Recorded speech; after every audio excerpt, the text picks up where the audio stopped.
I think I got pretty lucky this week. I was driving to work on Wednesday, and it's 6 o'clock in the morning, maybe about 6:15. And I'm driving down some dark country streets here, farmland and everything, and they've harvested a lot of the corn up, so there's some open fields going on here. But of course, at night, the high beam's on and off because there's oncoming traffic and everything. So I had just passed a farm shop, and deer jumped right out in front of me. And no matter which way I tried to angle this thing to avoid her, she realigned herself, so it was looking like it was inevitable that I was going to hit her.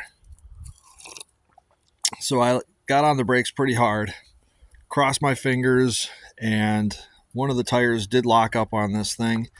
I ended up avoiding her because this is where I thought I had hit her. And as you can see, there's no damage, which is fantastic. I'm thrilled. This thing has already hit a deer before I owned it. I don't want to hit another one. It just, that would crush me because I just got done saying how much I like this truck. Anyways, in the process of locking the wheels up, I did notice that the brake pedal dropped probably a good few inches, which was a telltale sign that I've blown a brake line, which I did. I blew the main line right going back from, there's a proportioning valve right here, and there's a main hard line that goes right up to just above the rear axle. I don't know if you'll be able to see it here. Maybe you can.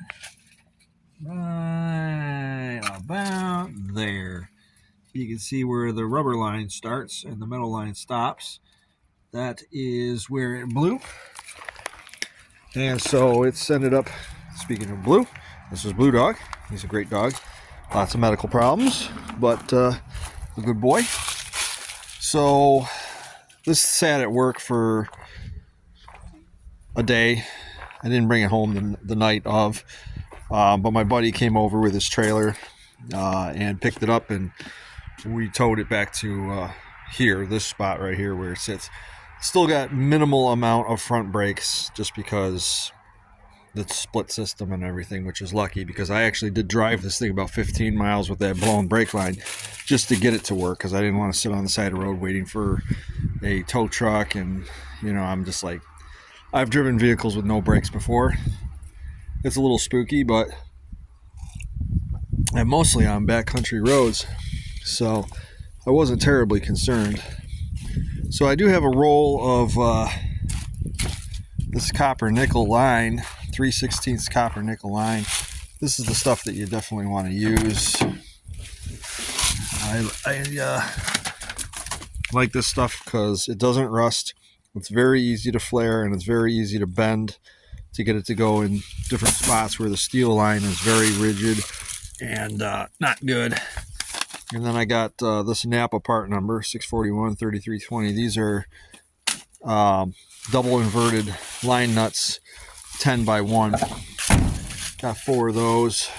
My plan is to basically go through it. If it needs the line from the master cylinder down to the proportioning valve, I'll do that too. And if it needs fuel lines, luckily this is low pressure now because it's carbureted, so I don't have to worry about having 40 psi metal lines. I can bypass everything with low pressure lines, and should be good to go. But I did want to do it here at the Pounding Rocks truck shop rather than at work because this will allow me to do it to my standards as opposed to a emergency band-aid, get it home and then have to redo it again anyways. So should be able to do that. It's a little chilly and breezy today.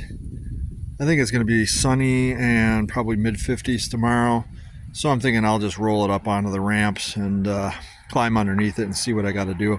I think what I'm going to do is clip the lines and then use a socket wrench to unscrew them, because once you clip the lines off, it's basically a 10 millimeter socket to undo it. A lot easier than using a wrench. Besides, the line's blown anyway, so it's not really going to hurt anything. And so I'll start with that and see what else needs to be done. I'm pretty much done driving this for the season anyways. It's November 2nd. And usually we get a good snow right about now. And at that point, that's when the salt trucks come in and start dropping it. And I'm not going to drive this, even if there is no snow on the ground. They still will drop a ton of salt. And, I'm not going to drive it like that. It's just, that's cruelty.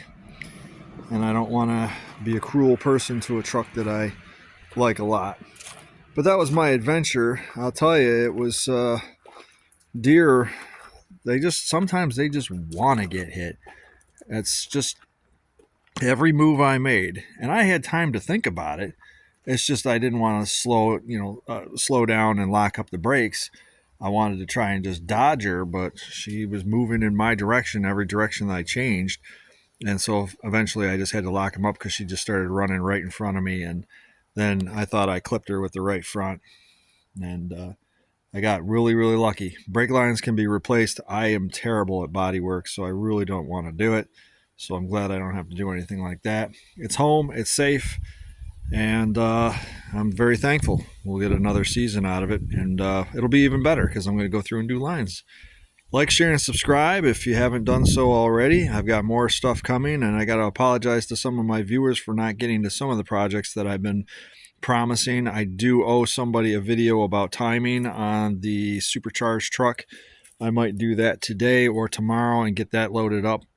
So be on the lookout for that. But yeah, we're getting down in the season here where it's going to be mostly parts procurement for the next 6 months. And yeah, it's a sad time of year for me, but springtime is always a good time because I always fire these up and have a great time. See ya. Thanks for watching.